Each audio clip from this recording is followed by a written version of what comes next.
રાધે રાધે. આજે આપણે રાધે ગૌશાળાની મુલાકાતે જઈશું. વળી એનું નામ જ રાધે રાધે છે. આ ગૌશાળા ગાંધીધામ કચ્છ નજીક ગળપાદર ગામમાં હોટલ રેડિસનની બાજુમાં આવેલ છે. આ ગૌશાળામાં બહુ બધા લોકો સેવા આપવા આવે છે. એમાંથી એક ગ્રુપ જેનું નામ જીવદયા રાધે રાધે છે, એ અમારું ગ્રુપ છે. આ અમારું ગ્રુપ દર રવિવારે સવારે 7 વાગે સેવા આપવા માટે આવીએ છીએ. સેવાના ભાગરૂપે નાની વાછડીને ઘઉંના લોટનું ભૂસું આપીએ છીએ. ગાયોને વિવિધ જાતના શાકભાજી અને સ્વીટ તરીકે ગોળ આપીએ છીએ. આજે રવિવાર શિયાળાની ઋતુના શાકભાજી જેવા કે કાકડી, ફુલાવર, પાનકોબી અને દેશી ટમેટાનો પ્રોગ્રામ હતો. આ ગૌશાળામાં 800 થી વધારે ગાયો, ગાયના વાછડા, નંદી, સસલા, કબૂતરનો સમાવેશ કરવામાં આવેલ છે. આ ગૌશાળાનું મેદાન બહુ જ વિશાળ છે, જેમાં ગાયો, ગાયના વાછડા, નંદી હરી ફરી શકે છે.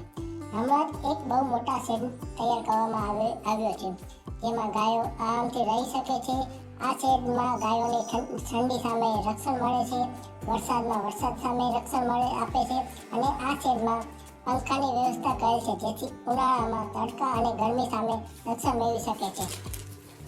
ગાયોની સેવા કરવાથી ઘણા બધા લાભો થાય છે. ગાય એ આપણી માતા છે. ગાયની સેવા એ જ આપણો પરમ ધર્મ હોવો જોઈએ. એ દ્રષ્ટિકોણથી અમે બધા જીવદયા ગ્રુપ વાળા દર રવિવારે સેવા આપવા માટે આવીએ છીએ. જે લોકોને આ ગ્રુપમાં એડ થવું હોય એ લોકો દર રવિવારે સવારે 7 વાગે અમારા ગ્રુપની મુલાકાત લઈ શકે છે. મારા હિસાબે બધાને પોતાના બીજી શેડ્યુલમાંથી એક દિવસ એવો કાઢવો જોઈએ કે આપણે ગાયોને તન, મન, ધનથી સેવા કરી શકીએ અને એ સેવા થકી પુણ્ય કમાઈ શકીએ છીએ.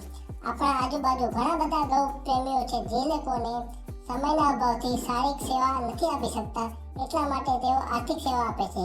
જો તમને મારો વિડીયો પસંદ આવ્યો હોય તો લાઈક કરો, શેર કરો, કોમેન્ટ કરો અને ખાસ સબસ્ક્રાઇબ કરતા ભૂલતા નહીં. રાધે રાધે.